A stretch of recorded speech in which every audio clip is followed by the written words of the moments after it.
designing the application up front, designing your look and feel, and especially your interaction with data.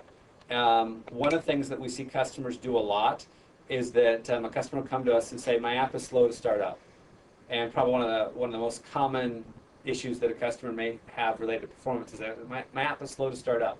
And the reason their app is slow to start up is because typically what they're doing is they're loading their data, they're talking to the web services, all as part of the application starting up. And so one of the things that we've done that I touched on earlier is we developed a component, if you will, that allows you to go off and do work in what we call the background. So in other words, your application come up really quickly, and then in the background, you're sitting there loading all the data that you need. And another thing is, or you can load the data as you need it, but again, in the background. And those are the key things that when you're designing an application, to be aware of where your data is coming from, how you're getting your data, and getting your data essentially when you need your data. Right. And if you're going to load a large amount of data, do something like try to load it in the background and let the user have a little progress bar, something that sees, hey, I'm loading data, so that they're aware of what's going on, and that they can exit out of that operation.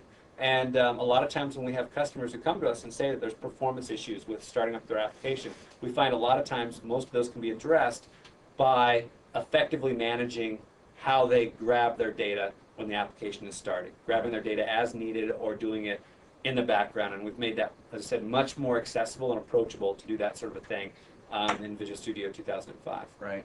In the old VB days, back in 95, 96, one of the mistakes I saw a lot of people doing was putting too many controls on one form. Is that still a problem that you have to think about, not putting 80 controls on one form? And so traditionally, especially on Win 9.5 and old Win 9X platforms, there's a hardware resource called an HWin, and it's something that when you use too many of them, there are actually hard limits to the operating system, and you could basically, not only would your application get slow, but sooner or later you could actually make your application crash.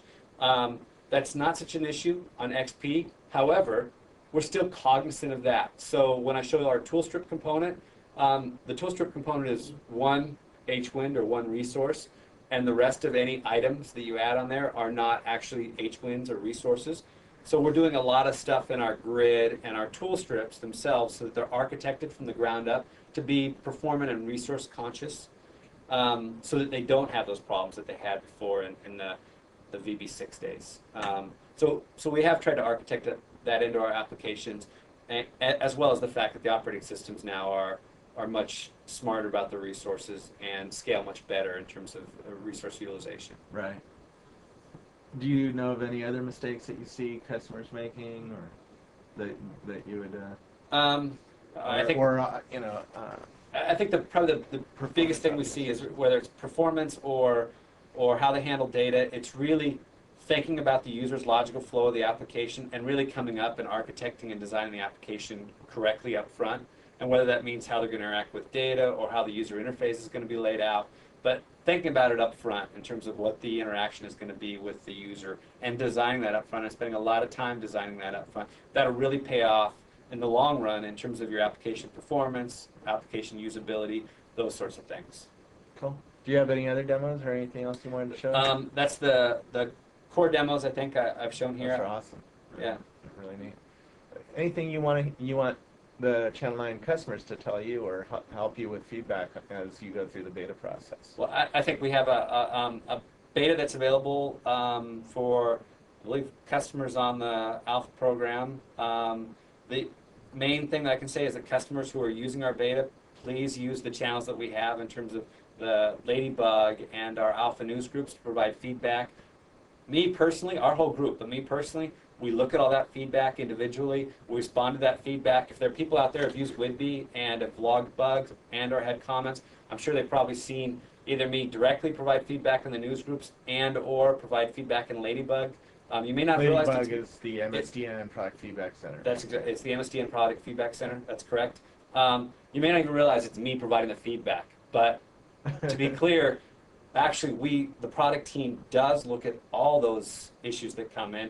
We take them all seriously. We consider everything that is said. We fixed a tremendous amount of bugs that have come in because customers have used the product. So there's anything I can say is continue to use the product and continue to provide us feedback because we are listening. When I say we, I mean my team, me personally, we do listen and we do appreciate it. And it's that sort of feedback that helps us. In some cases, maybe we can't respond to it this version, but I guarantee you, we take all that stuff and we look for the next version. We say, how can we even make it better in the next version? So it's extremely helpful. So you appreciate it. You just announced there is going to be a next version after Wicked. If you think anybody who thinks Windows Forms is it's done, yeah. Any leaks you want to talk? Yeah, let's just say it's gonna rock. Really good. So yeah, you heard it here. Yeah. Cool. Anything else you want to tell us about Windows Forms? No, I appreciate you taking the time. Yeah. That was I awesome. always love to get the word out on Windows Forms. I think it's probably the most underappreciated technology that ships in Visual Studio 2005, from my maybe biased opinion. Yeah. Thank you very much. Thank you. That was awesome.